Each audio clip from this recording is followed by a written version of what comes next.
بسم اللہ الرحمن الرحیم۔ کہتے ہیں کسی زمانے میں پرندے انسانوں سے زیادہ عقل مند ہوا کرتے تھے۔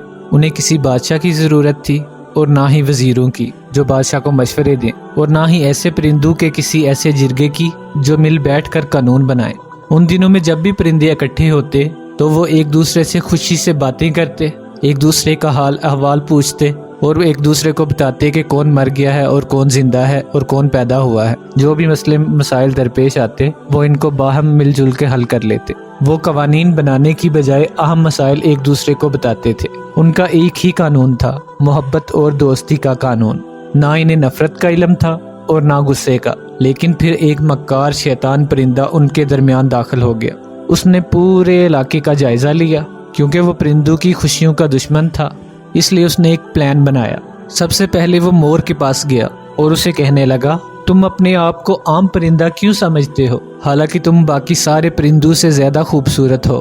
مور اس کی لچھے دار باتوں میں آ گیا اور بڑے فخر سے خود کو تالاب کے پانی میں دیکھنے لگا۔ پھر وہی شیطان پرندہ عقاب کے پاس گیا اور اسے کہنے لگا، تم یہ کمزور سے پرندے کوئل کو اپنا دوست کیوں سمجھتے ہو؟ کیا تم باقی سب پرندوں سے زیادہ طاقتور نہیں ہو؟ تم بادلوں سے بھی اوپر اڑنے والے ہو، تم آسانی سے اپنی چونچ سے اسے ٹکڑے ٹکڑے کر سکتے ہو۔ عقاب اس کی باتوں میں آ گیا اور وہ اڑ کر گیا اور اپنی چونچ اور پنجوں سے کوئل کے گھونسلے کو تہس نہس کر دیا۔ اس طرح وہ آہستہ آہستہ پرندوں کے بیچ دشمنی کے بیج بونے میں کامیاب ہو گیا۔ پرندوں کی پرامن سلطنت جنگ کا میدان بن گئی۔ پرندے ایک دوسرے سے لڑنے اور گالیاں دینے لگے۔ آخرکار طاقتور پرندے کمزور پرندوں کو شکار کرنے لگے۔ ہر کوئی اپنی طاقت پر ناز کرنے لگا اور کمزوروں کو برا بھلا کہنے لگا۔ ایک دن ایک ننھے سے پرندے نے سب چھوٹے پرندوں سے کہا، ہم سب اس طرح زندگی نہیں گزار سکتے۔ وہ سبھی عقاب کے پاس چلے گئے اور اسے کہا، ہمیں انصاف چاہیے۔ آپ سب سے طاقتور پرندے ہو اور بہتر بھی ہو،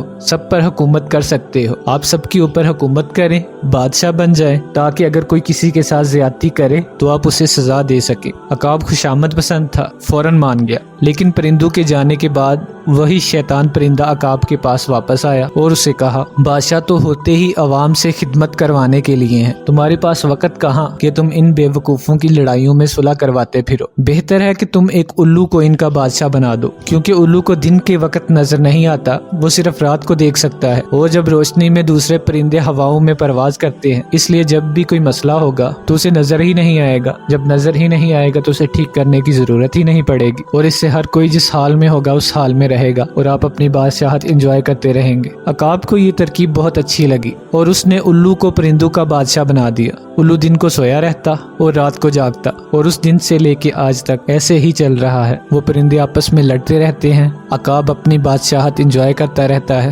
اور الو کو کوئی خبر نہیں ہوتی کہ کیا چل رہا ہے اور کیا نہیں۔ اور دیکھا جائے تو آج ہمارے ملک کے حالات بھی بالکل کچھ ایسے ہی ہیں، اور اس چیز کو آپ خود سمجھ سکتے ہیں کہ واقعی ایسے ہیں کہ نہیں۔ اگر آپ کو سمجھ آ گئی ہے تو آپ کمنٹ سیکشن میں اپنی رائے کا اظہار کر سکتے ہیں۔ ملتے ہیں اسی طرح کی انٹرسٹنگ نیکسٹ ویڈیو میں، تب تک کے لیے اپنا بہت سارا خیال رکھیے گا۔ اللہ حافظ۔